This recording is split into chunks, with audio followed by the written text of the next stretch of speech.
In this video, we're going to talk about the Ski-Erg, a fairly new machine in a lot of gyms. Some gyms don't even have them yet, but very important, especially if you want to do some low impact cardio, you want to give your legs a break compared to the bike erg or the row erg.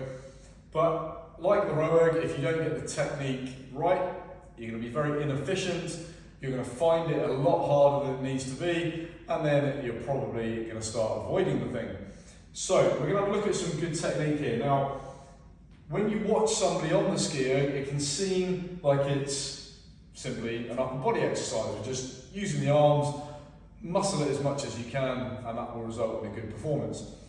Unfortunately, you will not get as much power as you could, and your arms are going to get fatigued very, very quickly. So what we want to think about is, first of all, using our body weight. We want to connect to these cords, start by driving the hips back and putting our body weight into the whole chain. Then we want to be thinking about our lats. These are the muscles, I call them the bodybuilder muscles. You see bodybuilders with a big V shape. You might not want to be that big, but for the point of this video, these muscles are still very important.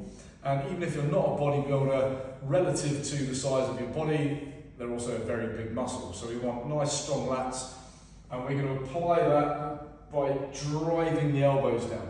And that's your first key point, is rather than thinking too much about your hands and the cords, if you think about pulling the elbows into the rib cage, we're going to get these big lat muscles producing some power.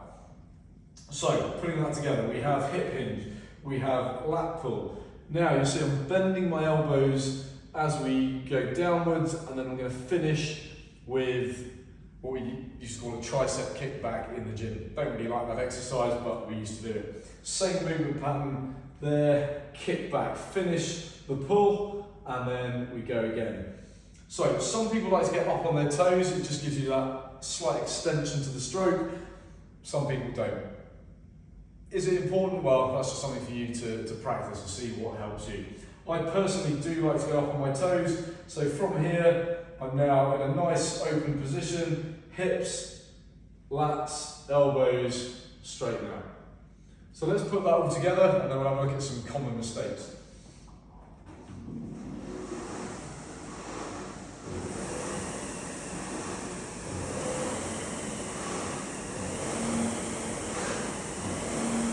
So I'm going to pause here so you can see where my hands are. I'm somewhere around the top of the thigh, close to my pockets.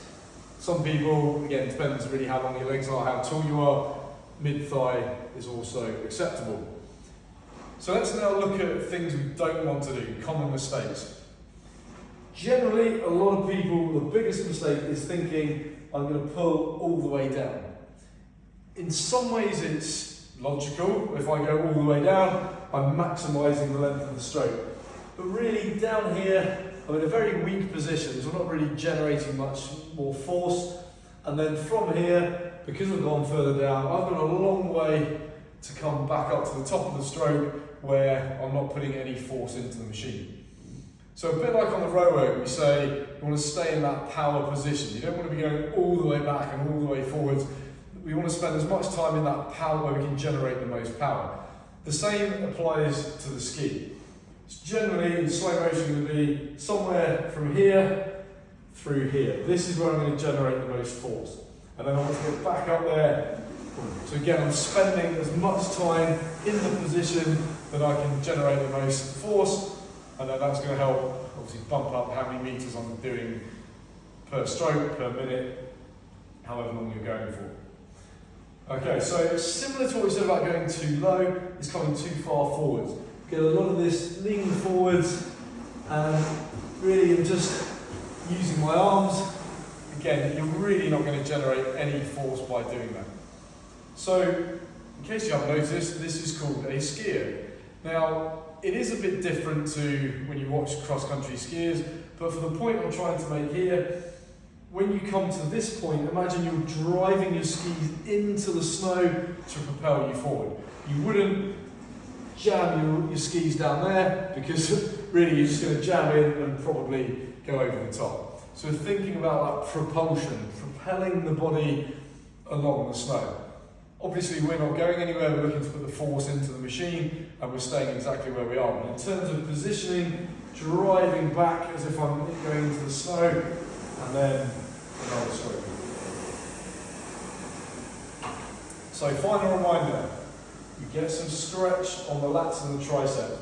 We start by hinging at the hips. As we're sitting back, we're pulling the elbows into the ribs, and then when we get there, we finish off by straightening the arms, and then we reverse the whole lot and go again. So like the row work, take some time to practice. When you do your warm-ups, this is a great time to get things right. You're not in a hurry, you're not competing with others and trying to go as fast as you can. You can have a nice few minutes, really smooth, build the efficiency, and then as you get the efficiency, as things start to feel smoother, you'll find you can apply more force quickly without losing technique and wasting energy.